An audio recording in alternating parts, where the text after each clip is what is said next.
चलिए आगे बढ़ते हैं, इंटरनेशनल खबरों का रुख कर लेते हैं और खबर देखिए इजराइल से है। इजराइल ने अपने सबसे बड़े दुश्मन यानी कि हमास चीफ इस्माइल हानिया को ईरान की राजधानी तेहरान में मौत के घाट उतार दिया और इसके बाद से ही जो दुनिया है वो अनजाने खौफ के साए में लिपटी है और सवाल कर रही है कि इजराइल के इस कदम के बाद अब ईरान आखिर क्या करेगा। क्या ईरान से अब अगले विश्व युद्ध की चिंगारी उठेगी? क्या कहते हैं रिपोर्ट, आपको दिखाते हैं।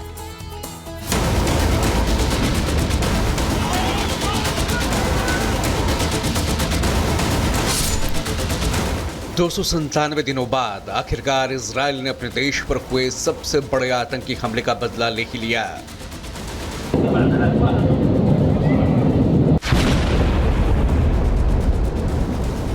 बदला भी ऐसा कि इजराइल ने ईरान में घुसकर दुनिया में आतंक का सबसे खतरनाक चेहरा बने हमास चीफ इस्माइल हानिया को मार गिराया।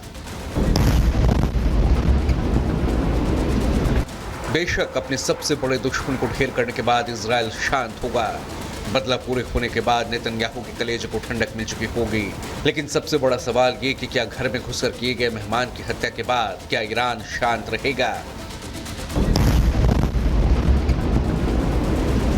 क्या ईरान इजराइल के इस हमले के बाद चुप बैठेगा या फिर इस हमले के बाद ईरान दुनिया को उस महातबाही का चेहरा दिखाएगा जिसके बारे में सोचकर दुनिया पिछले 9 महीने से थर्राती रही है?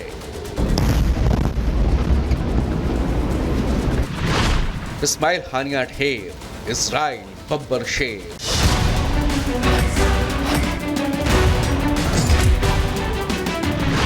इजराइल का बदला पूरा, अब ईरान से महातबाही का खतरा। यह आशंका इसलिए क्योंकि खबर यह है कि ईरान में हमास चीफ इस्माइल हानिया की हत्या का बदला लेने के लिए ईरान अब तड़प उठा है।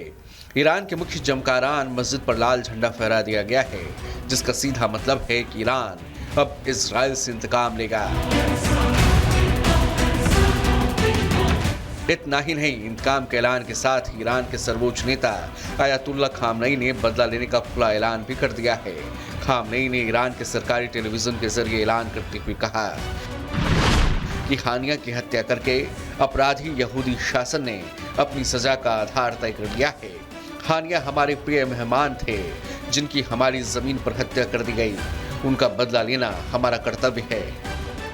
आपको बता दें कि ईरान में जमकारान मस्जिद पर इस झंडे को बदले का झंडा कहा जाता है।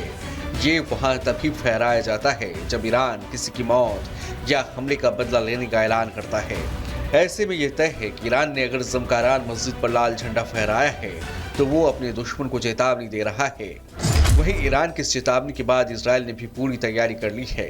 हालांकि अभी तक इजराइल ने हानिया की हत्या को लेकर कोई बयान नहीं दिया है, लेकिन दुनिया में यह स्पष्ट संदेश है कि हानिया की हत्या करके इजराइल ने अपने सबसे बड़े दुश्मन से बदला ले लिया है।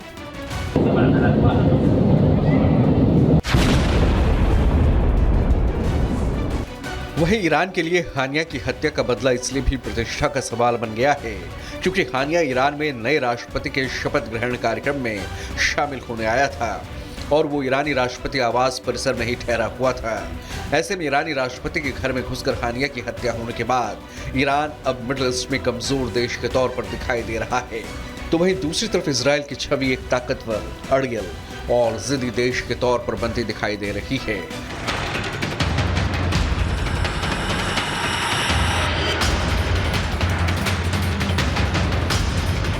मगर ईरान के लिए इजराइल को चुनौती देना भी आसान नहीं है क्योंकि हानिया की मौत पर दुनिया अब 2 हिस्सों में बंटी नजर आ रही है। एक तरफ जहां चीन और रूस ने इस हमले की निंदा की है तो दूसरी तरफ अमेरिका ने इस बारे में आधिकारिक तौर पर कुछ भी खुलकर नहीं कहा है। लेकिन अमेरिका ने यह जरूर साफ कर दिया है कि इजराइल पर हमला होने की हालात में वो हर हाल में इजराइल के समर्थन में खड़ा होगा। जबकि अमेरिका के पूर्व राष्ट्रपति और वहां राष्ट्रपति चुनाव के मजबूत दावेदार कहे जा रहे डोनाल्ड ट्रंप खुलकर इजराइल के समर्थन में खड़े हो गए हैं। उन्होंने कहा, He died like a dog. He died like a coward. He was whimpering, screaming, and crying. And frankly, I think it's something that should be brought out so that his followers and all of these young kids that want to leave various countries, including the United States, they should see how he died. He didn't die a hero. He died a coward. Iran भले ही इस वक्त बौखलाया हुआ है, लेकिन इसमें कोई शक नहीं कि ईरान को अगला कदम उठाने से पहले कई खतरों को ध्यान में रखना होगा, क्योंकि मौजूदा हालात में उसने जरा भी गड़बड़ी की तो दुनिया में वो महायुद्ध शुरू होगा, जिसमें उसके साथ मिडिल ईस्ट के कतर, लेबनान और तुर्की जैसे देश खड़े होंगे। वहीं उसका सामना खतरनाक हाईटेक हथियारों से लैस इजराइल और अमेरिका जैसे देशों से होगा, जो पल भर में दुनिया का भूगोल बदलने की पूरी ताकत रखते हैं। Bureau report, Republic Bharat.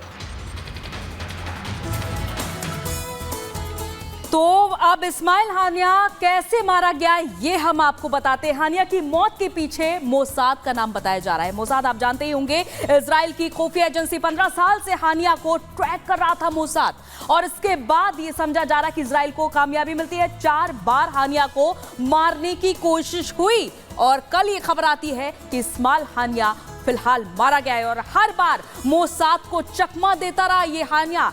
और 2 दिन पहले हानिया ईरान जब पहुंचा, उसके बाद आगे समझिए तेहरान में मोसाद के नेटवर्क ने ट्रेस किया। ट्रेस करने के बाद आगे की तस्वीर आपको समझाते हैं। नए राष्ट्रपति के शपथ ग्रहण में हानिया आया हुआ था। ईरान का सरकारी मेहमान बनकर हानिया आया हुआ था और राष्ट्रपति के सरकारी आवास परिसर में मौजूद था। उस वक्त रात के अंधेरे में ही हवाई अटैक किया गया। हमास चीफ और उसके गार्ड की मौत हो जाती है। इजराइल ने हमले पर चुप्पी साध रखी है फिलहाल के लिए। हालांकि जो बात खुलकर सामने आ रही कि मोसाद ने अपना ऑपरेशन पूरा कर लिया है। और अब आइए रुक करते हैं 2 मिनट में भारत का।